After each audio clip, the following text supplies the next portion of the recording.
នេះគឺជាវីដេអូថ្ងៃទី2ដែលក្រុមគ្រួសារនឹងខ្ញុំបានធ្វើដំណើរទៅលេងនៅឯខេត្តសាដូប្រទេសជប៉ុន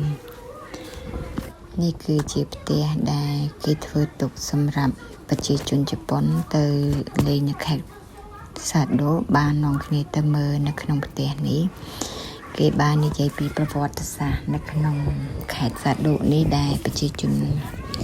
របស់គេនឹងទៅធ្វើការជីករកមាសបន្ទាប់មកស្នាក់នៅផ្ទះនេះទាំងអស់គ្នាហើយនៅក្នុងផ្ទះនេះដែរគឺធំមែនទែនមានបន្ទប់ទឹកហើយនឹងមានបន្ទប់គេងជាច្រើនបន្ទប់ហើយនៅខាងក្នុងវិញធំទូលាយស្អាតសម្រាប់ប្រជាជនជប៉ុនចូលទៅទស្សនានៅក្នុងនេះគឺត្រូវទិញសំបុត្រគឺអត់មានហ្វ្រីទេហើយជនជាតិបរទេសក៏គេលក់សំបុត្រតម្លៃដូចគ្នាដែរគេហ្វ្រីសំបុត្រតែសម្រាប់កូនក្មេងហើយក្នុងនេះដែរគេមានចាជាប្រវត្តិសាស្ត្រសម្រាប់ឲ្យប្រជាជនគេបានមើលពីចំនួនមួយទៅចំនួនមួយ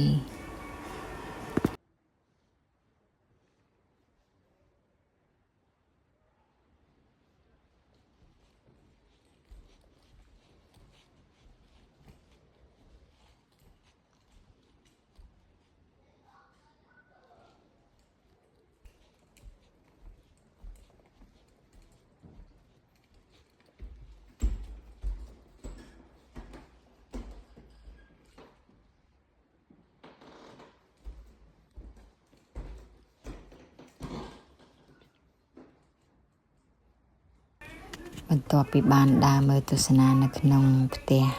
នេះហើយមានអារម្មណ៍ថាភ្ញាក់ផ្អើលព្រោះអីផ្ទះនេះមើលពីក្រៅឃើញតូចប៉ុន្តែចូលទៅខាងក្នុងវិញគឺធំស្អាតទូលាយហើយមានច្រើនបន្ទប់មានទាំងបន្ទប់គេងបន្ទប់ទឹកហើយមិនតែប៉ុណ្ណោះគឺគេរៀបចំបានស្អាតមែនតែន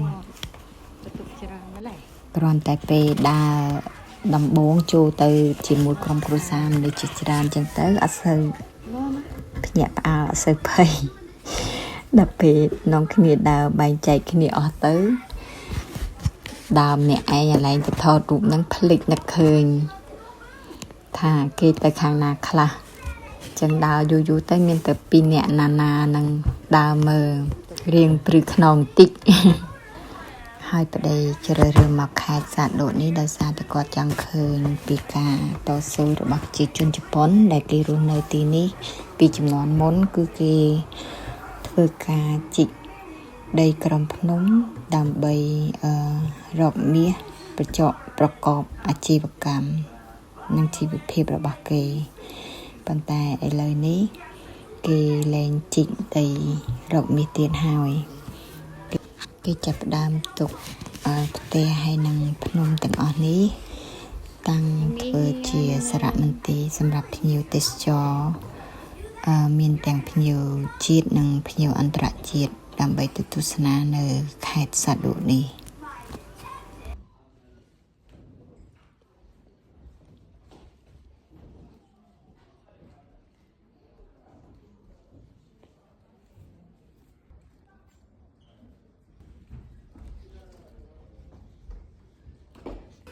ហើយកំពុងតែដើរវិញជាមួយនឹងកូននេះ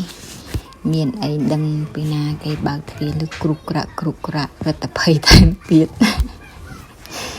កូននាំគ្នាដើរពីអ្នកណានឹងចេញមកឲ្យលឿនដើរចុះដើរឡើងមកជួបប៉ាម៉ាក់ក្មេកនៅកន្លែងច្រកចេញទៅវិញ